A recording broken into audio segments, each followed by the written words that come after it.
Good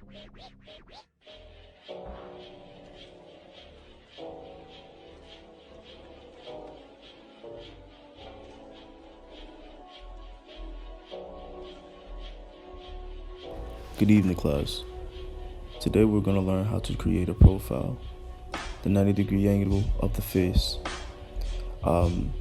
Usually when I'm creating, I focus more on my measurements instead of perfecting a style.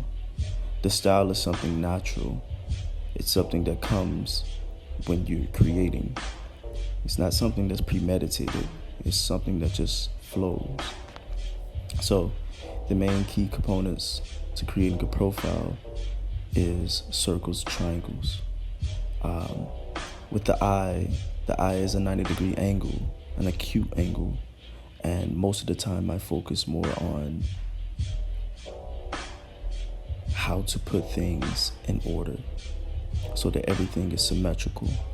If things are not symmetrical and in balance, you're gonna have a very weird portrait.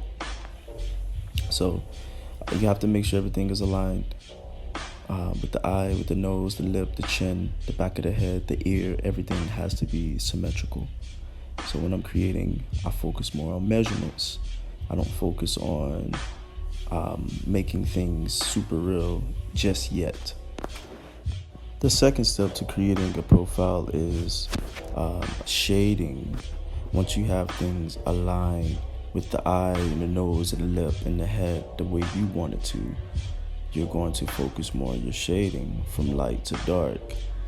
Usually when I'm shading, I focus on either I'm gonna go from dark to the left hand side and go light to the right, or I go from dark from the right hand side and go light to the left. It's all about balance, and if things aren't balanced, then it's going to show. So art is like breathing, and you can't get mixed up with trying to be a perfectionist. You must make sure you still have the skills necessary to complete the portrait. So after you've done the outline of your face and you've got it to where you want it to be, you should focus more on your shading, because art is nothing more than lines, shapes, and shading. Once you master these key components, you should be able to create a portrait in your own style naturally. So you must exercise these fundamentals with the 90-degree angle of the face, to the eye, to the nose, to the ear, and then you must bring yourself back to your shading, going from dark to light, and then you could come in and freestyle. And usually when I freestyle, I kind of create things based off of what I'm feeling or what I'm thinking at that moment. It may be different from you, but everybody has their own way of thinking and their own way of feeling. So freestyle is an emotion. It's a feeling. So if you're not feeling too well, you may create things with dark colors like red, blue, green, or purple. If you're feeling kind of calm, you might use green, yellow, white, orange. And if you're feeling very anxious, you might use colors like pink, blue, just a lot of light colors. So you have to be able to describe each portrait based off your creation, of your feeling. The third step is, after you've created things from your feeling, that's when you bring your line work in. You're creasing things out with nice black pen work. For this portrait, I'm using 6B pencil option on my Procreate. I'm using an iPad, and I use a 6B pencil and ink bled pen. And most of the times, it's the same type of materials that I use with any type of portrait.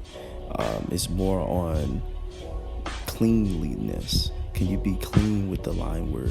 Is everything bold but also faint? So you're doing a lot of mixing and matching in order for things to function properly. Sometimes I like the cool thing about the iPad is they have different elements and different textures to bring life to the portrait. So once you're done with that, you can make your way to the other end. And the next end of this is creating a centerfold. Now, currently, I'm creating something in the middle. I'm focusing on my eyes, my nose, my lips, my eyebrows, and the forehead. That too is created with shapes such as circles, triangles, squares too. Most of the cool thing about the face is you can never go wrong with circles. Circles kind of fill in spaces where it's gaps, and it also creates a certain measurement where you don't have to outline the whole face. Everything is already pre-made for you off the shape. So I would say you guys should just focus more on mastering your shapes, because art is nothing but shapes. The face is created but with nothing but shapes. After that, you should get your way through. Lastly, the last step is the background. Once you've done with the face, the details with the shading, the colors, and your three-dimensional textures, you want to bring life within your background. A picture without a background is nothing more than a floating portrait. And we don't create floating portraits because this is not a rough study or a rough draft. This is an actual portrait. And you could be able to purchase this portrait on my website. I will have it available in my at the end of this video within the credits, where you can be able to find this portrait on Wix. If you have Wix, feel free to download Wix and you can find all of my latest portraits there. But back to the subject, the background. Without a background, you have a floating portrait, and something without a background is no value.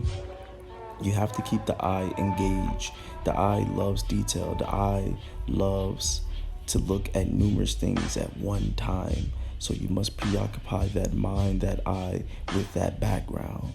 And that foreground, which is the main source of your portrait, which is the side 90-degree angle of the face and the centerfold of the face that I'm currently creating now.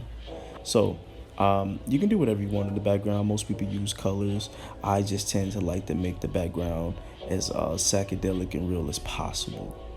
And once that's complete, you can always sign at the bottom, and you have a whole portrait completed at that point. I hope these tips help you out and creating your next portrait. And I hope you guys have a blessed day. Tune in to my next Patreon, where I'll be showing you how to create animation, motion, and life. In the meantime, I'll see you guys soon. Bless.